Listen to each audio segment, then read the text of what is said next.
میں شامل ہے. وہ بتا رہا ہے شنقیطی بتا رہا ہے. اس کو آپ ذرا سا پڑھو گے تو آپ کو حیرت ہو جائے گی کہ ارے بھائی اس کو رکھو یار یہ سالہ. اور اتنا بڑا عالم ہے وہ سیاسیات کا. ارے باپ رے باپ رے باپ, اتنی باریکی سے جانتا ہے وہ سیاسیات کے. ارے بابا یہ کون آدمی ہے بھائی, کون آدمی ہے, تو عجیب آدمی ہے. اتنی باریکی سے اس نے ایک ایک ریشہ ادھیڑا ہے کہ مسلمانوں کس طرح وہ غلامی گھسی, کیسے یہ کہاں سے کہاں گڑبڑی ہو گئی, اور کیا ہوا اور کیا ہوا اور کیا ہوا.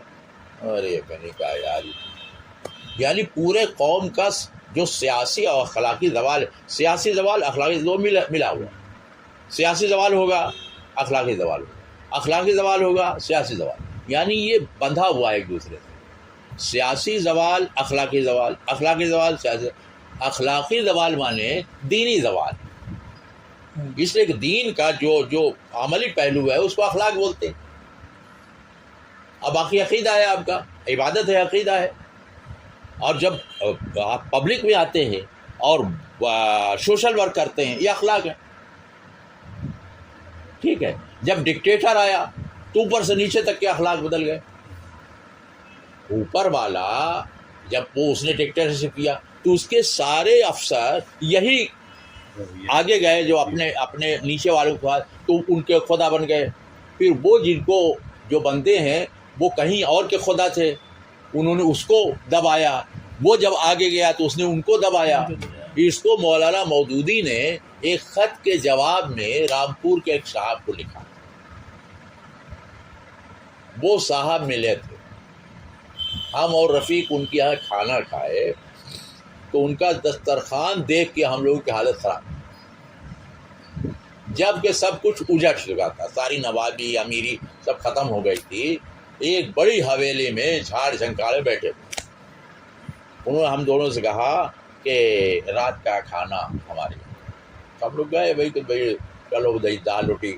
اب وہاں جو نوابوں والا وہ اتنا بڑا, تو میں وہ سوچا کہ اور لوگ آنے والے ہوں گے, تو ہم بیٹھ گئے مطلب انتظار میں. تو کوئی آیا ہی نہیں, کہنے کو شروع کیجیے. تو ہم نے کہا وہ اتنا سب, اور کہنے نہیں آپ ہی لوگوں. تو میں بولا ہمارے, ہم اور وہ, ہم رفیق کو دیکھ, رفیق ہم کو یہاں سے وہاں تھے, وہ جہاں یہ کولر رکھا اتنا بڑا, اور وہ خدمتگار اور سب لا کے سب بڑھیا تھی, سب پکا کے پتہ نہیں کب سے وہ پکا رہی تھی سالی. وہ پتہ نہیں کس سے پکوایا تھا, کیا کیا تھا, وہ کتنے قسم کا سالن اور کتنے قسم کی روٹی اور کتنے قسم کا وہ کیا بولے وہ چاول اور کتنے قسم کا سبزی اور گوشت. تو ہم لوگوں کے تو ہم تو یہاں کے اپنے وہی کیا بولے وہ بھنگی ٹائپ لوگ, تو ہمارے تو ہاتھ پاؤں پھول گئے. جب یہاں آ کے ڈاکٹر صاحب کو نام بتایا تو ڈاکٹر اچھل پڑے, ہاں صوفی عابد حسین. میں نے کہا ہاں یہی. کہنے کہا زندہ ہے کیا؟ میں نے کہا ہاں زندہ ہے. انہوں نے بتایا کہ ہم نے مولانا مودودی کے خط, وہ ملیح آباد مرکز بنایا, وہاں پہ سب سے پہلے جماعت کا مرکز تھا. تو انہوں نے پتہ نہیں لاہور جب چلے گئے تب خط لکھا, کہاں پتہ نہیں. پہلے میں نے خط لکھا یہاں چلے آئیے, یہاں مسلمان ہیں, ان میں کہا. تو مولانا مودودی رحمۃ اللہ نے لکھا کہ بھائی وہاں کے مجھ جیسا آدمی کیا کرے گا وہاں تو جو جس زینے پر بیٹھا ہے وہ اوپر والے کا تو بندہ ہے اور نیچے والے کا خدا ہے. کلیئر جو میں کہہ رہا تھا, یہ میں نے مولانا سے لکھا اور اس کو دیکھا.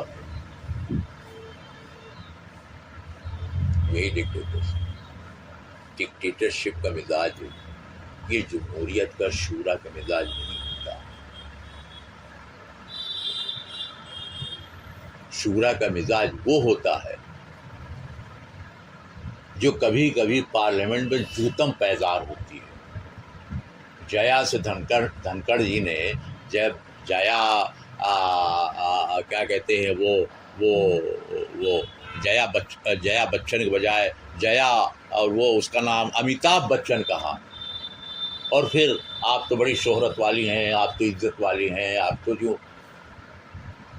تو اس نے جس طرح غصہ ظاہر کیا اور جیسے وہ باہر نکل کے گئی اور پورا واک آؤٹ سب کر گئے کہ آپ نے دیکھا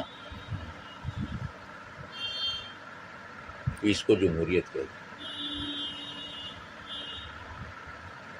آپ کے یہاں کہاں بتائیے.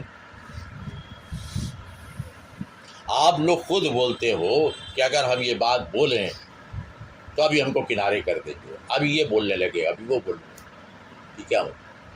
یعنی آپ کے پاس اختلاف رائے کی آزادی بالکل نہیں برداشت کرتے آپ. یہ ڈکٹیٹرشپ، آپ کا مزاج ڈکٹیٹرشپ ہے. آپ کے جو امیر ہے اس کا مزاج ڈکٹیٹرشپ کا ہے. آپ کے امام کا مزاج ڈکٹیٹرشپ کا ہے.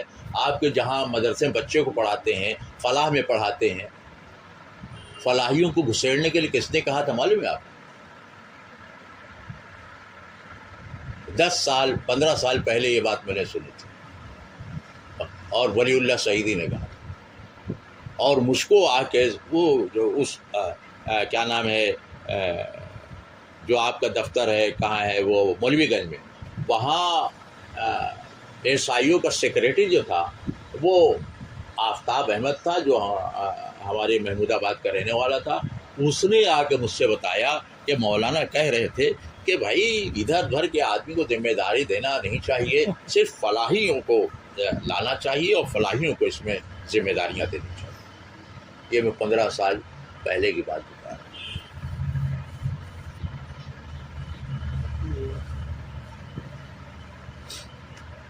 مطلب ہم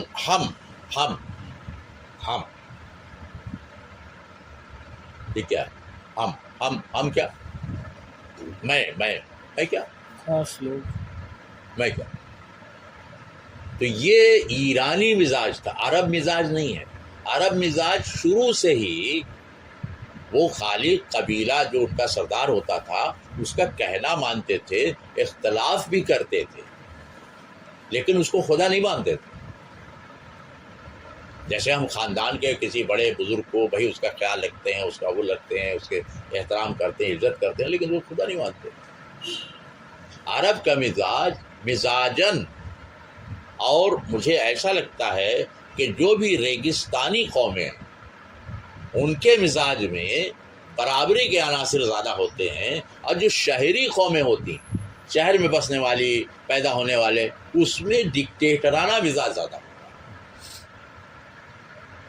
ابھی میں نے ایک بات کہی میرے سمجھ میں آئی، اگر آپ اس کو غور کریں، تہذیب کا یا کسی تمدن کا مطالعہ کریں یا سماجیات کا، سماج شاستر کا مطالعہ کریں تو شاید یہ بات آپ کو سمجھ. اس لیے کہ اس کا میں بہت چھوٹا طالب علم، ساماجک وگیان کا.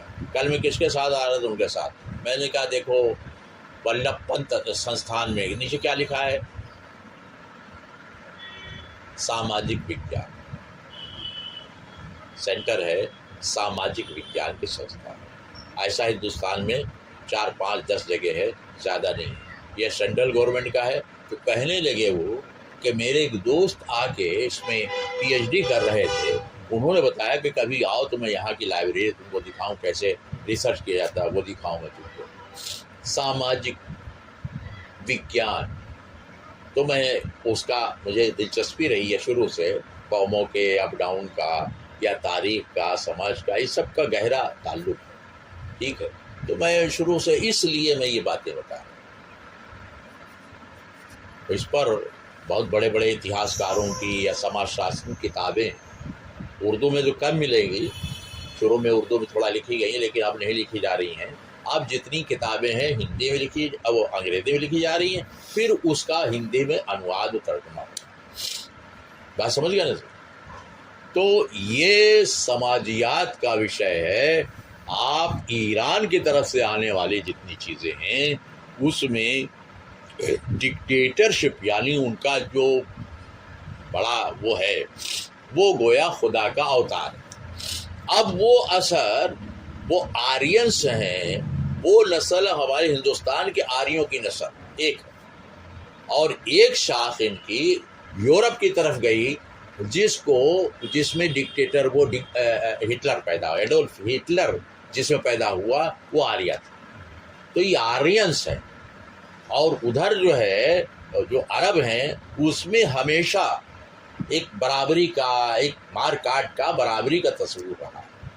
اس میں انسان کو پوجنے کا تصور نہیں رہا. ادھر جب آئیں گے جتنا اس طرح جو شہری جو ہیں، سوائے یونان کا ایک حصے میں تھوڑا سا کچھ جمہوریت تھی، باقی حصوں میں نہیں تھی، ٹھیک ہے. لیکن ایران کے متاثر آرینس کا جتنا بولیں گے، یہ جتنے بھی جیسے گاؤں کا کوئی مکھیا ہے، ہاں تو سنیے آپ، اے بھیا سنو، ہمارے لیے تو ہمارے مکھیا ہی بھگوان. سن لیجیے، جا کے سن لیجیے آپ. میں بتا رہا ہوں، میں آپ میرے ساتھ چلیے، ابھی گاؤں چلتے ہیں، ابھی آپ کو 10 آدمی سے سنوا دیں گے. یہ آپ نے ذہن دیکھا، ہمارے لیے مکھیا ہی بھگوان ہے بھائی. انہی کے دیا سے زندہ ہے، انہی دیا نہیں کریں گے تو کہاں کے لیے؟ عرب نہیں کہہ رہے. آپ سمجھ گئے کہاں سے گڑبڑی آئی. جیسے ہی ایرانیوں کا ریلا آیا اور مسلمان ہوئے، وہ قادسیہ میں وہ سب شکست کھائے مسلمان ہوئے، تو اس میں تو کچھ تو مخلص ہوتے ہی ہیں بھائی. لیکن بہت سے لوگوں نے بدلہ لینے کے لیے البرامکا کے بارے میں کہا تھا، یہ اندر سب مجوسی تھے.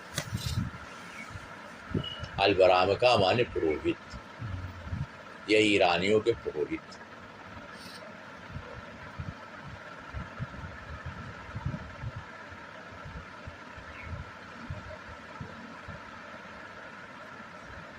اب آپ سمجھے کہ معتزلہ میں نے کیوں منگوایا ہے.